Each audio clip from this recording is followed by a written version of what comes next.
This is the Female Founder Show with host and entrepreneur Bridget Fitzpatrick, exclusively on ASBN. Hello everyone and welcome to the Female Founder Show. Today's conversation is one that I think many founders, especially women founders, are going to really relate to. As we build our companies, we naturally step into the role of supporter, encourager, mentor. We answer questions, we give advice, we help people grow, and most of the time we're doing it without even realizing it. But as our teams get bigger, the responsibility gets heavier. Amy Summers is an entrepreneur, speaker, and the author of Lift, 10 Mentorship Touchpoints to empower your team and accelerate your career. She believes mentorship isn't something that you add to your calendar, it's already happening in the everyday moments of leadership. The key is becoming intentional about it so that we can empower our teams without exhausting ourselves. Amy, thank you so much for joining us today. Thanks for having me. So I love this idea that mentorship is already happening every single day inside our companies. When you say informal mentorship, what does that mean in real life? I think it's just making a mentorship part of your leadership style. So that word mentorship gets thrown around a lot today, and I think that we've kind of made it into a thing, and I keep saying it's not really a thing. It should be something that everyone is just doing, but I think we've made it a thing, and we've put it into formal programs, and we've made it even a title, calling someone your mentor. And I think we've had to do that because we are in an environment now at work where we're really devoid of human touch and human relationships. A lot of that has to do with our hybrid and remote environments. And so I always say, it's just like for married couples, they have to have date night on Friday night. And I always say, why don't we have date night on every night? I think in our businesses, we've created mentorship programs to remind people to be in relationship with their team, but it's not that complicated. And in my book, Lift, I really try to simplify it so that you just make it a natural part of your leadership style. Now, for so many founders that don't have time to launch the formal programs that you just talked about, why do these small everyday interactions matter more than something structured and official? It matters the most now because we have really allowed technology to come into our workplace and into our homes and really separate us from human touch. So sometimes my mom will even text me, hey, can we talk? I mean, instead of just calling me. Remember impromptu phone calls? People would just call out of the blue. We don't do that spontaneous communication anymore. And so everything is so structured.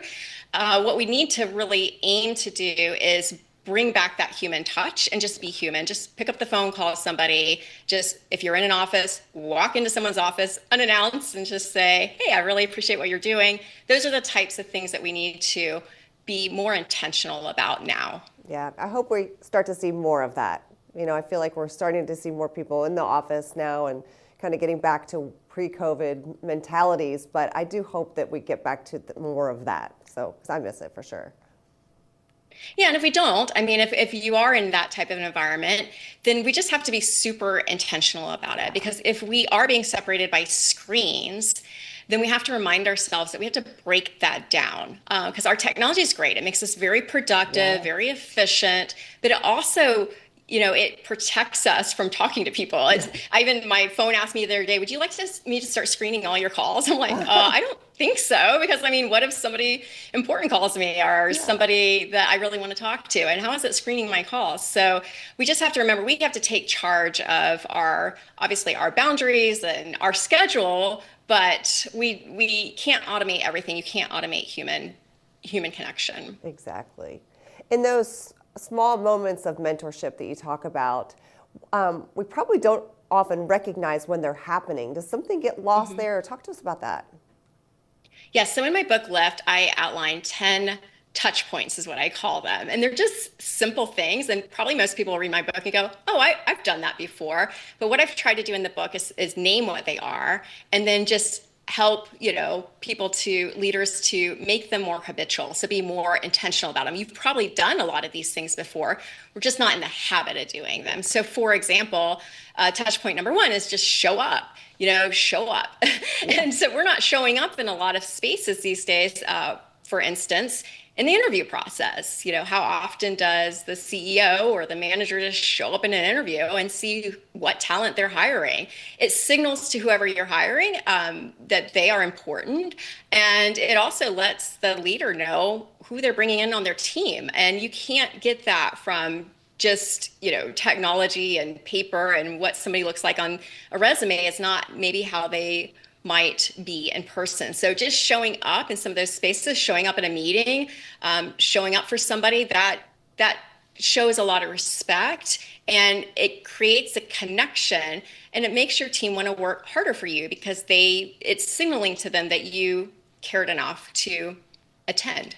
100%. That's a very great point. Now, a lot of us feel responsible for everyone's emotions as leaders, not just their performance. So how do we let go of some of that pressure and still be great leaders? Well, I guess what you're talking about is, are you talking about like the emotions somebody has, like Right. to Yeah, bring into their job? Give me an example. Yeah, so when we're talking to someone, it might be in a performance review or just a check-in, and we might have something that might be critical or something about their performance that we might not want to talk about, and we feel like we might hurt their feelings, but we still need to protect them and the company and everything. So how do we go about that? A good way to start in that situation is just to begin with a little curiosity. So just get curious. Instead of starting with, hey, this is what I'm seeing and this is what I need you to do better, ask them, hey, how are things going with you? I've noticed that maybe your production's a little down, but I want to understand that. Is everything okay at home? Or is where I have you working and the team I'm having you working with, is that working out for you? I mean, get a little curious, and I think you'll discover, you'll get context for maybe how their performance is going versus going straight in and telling them what to fix. I think as leaders, that's what we do. We're like, here's how you fix it and here's how you do things. But, we're just kind of like a bull in a china closet, we come straight in. But if we just start with curiosity and just start asking questions that may open them up to letting us know what their situation is, that could help us as leaders place them in a situation where they can succeed. So maybe their remote work environment isn't ideal. Maybe their Wi-Fi is terrible and they can't get the Wi-Fi that they need.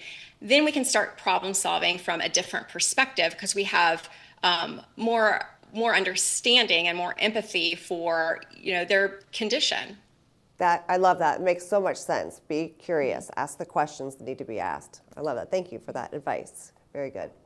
Now, how can we stay supportive to our team without feeling like we have to be constantly accessible or always available for them? I mean, support can come in many different ways, and I think it's important to model support because, you can't be the well for everybody, right? So this is where mentoring really, shines. So you want to show that you're accessible, but you want to teach your team members to be accessible to their coworkers too. Everybody can chip in here, and so this is where I say that being a mentor it's not a title. You don't have to have years of experience to be in charge. Even your junior person can be a leader. Give them that authority. Tell them that they are in charge of the internship program and let them have free reign and see how that they do.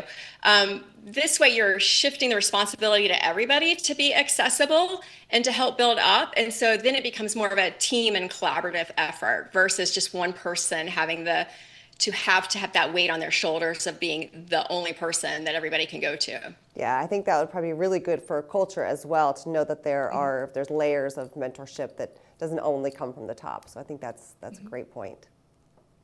Let's talk about LIFT, 10 mentorship touch points to empower your team and accelerate your career.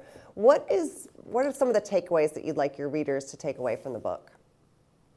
The biggest takeaway is that mentorship is a relationship, just at its core, at its essence. That's what it is. It's all that it is. And that as human beings, we are wired to be in relationship with people. And somewhere along the way, someone said you can't be in relationship with people at work, and they started creating all these rules and making everyone feel very uncomfortable about it.